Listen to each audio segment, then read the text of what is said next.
Imagine waking up every morning with a clear mind, a set plan, and the discipline to follow through no matter what. No procrastination, no distractions, just consistent action toward your goals.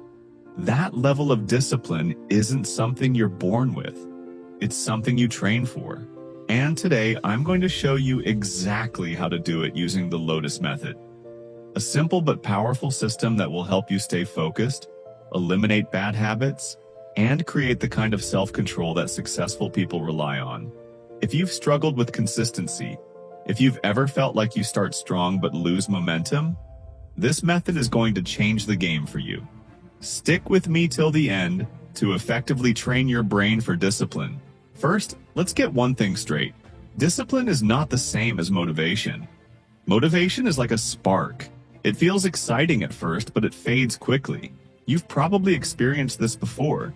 You set a goal, feel pumped about it for a few days, and then suddenly you don't feel like doing it anymore. That's because motivation is unreliable. It depends on how you feel in the moment. But discipline? Discipline doesn't care how you feel. It's what keeps you going, even on the days you don't feel like it. It's what turns dreams into reality, because real success isn't about working hard when you're inspired. It's about showing up every single day, no matter what. So how do you train your brain to become disciplined? That's where the Lotus Method comes in. The Lotus Method is built around the idea of the lotus flower. If you don't know, the lotus is a unique plant. It grows in muddy water, yet it rises above it, completely untouched and pure. No matter how dirty or chaotic its surroundings are, the lotus stays strong and blooms beautifully. That's exactly how discipline works. No matter what distractions, temptations, or challenges surround you, you train yourself to rise above them. This method is based on 4 key stages.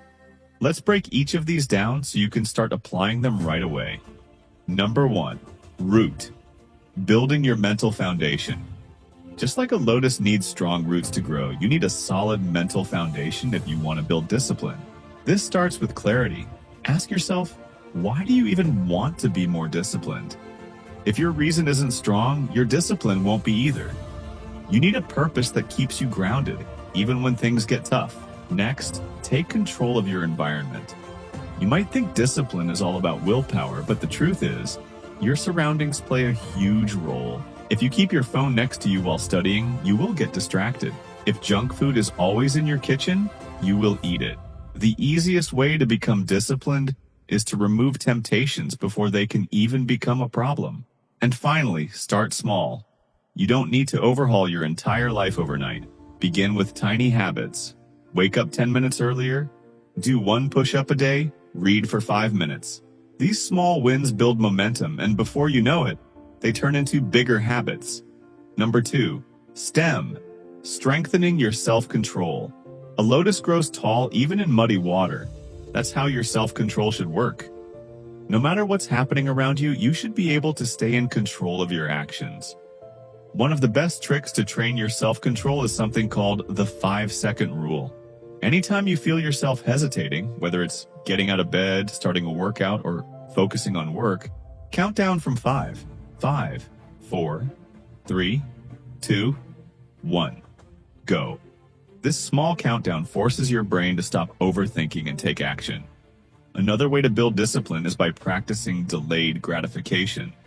This simply means choosing long-term rewards over short-term pleasure. If you always give in to cravings or distractions the moment they appear, you're training your brain to seek instant gratification. Instead, practice waiting. Delay checking your phone. Delay eating that snack. The more you train your brain to wait, the stronger your discipline becomes. Number 3, bloom. Mastering deep focus.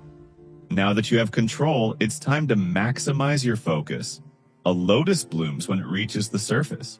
This stage is all about training your brain to stay locked in on a task without getting distracted. One of the best ways to do this is through time blocking.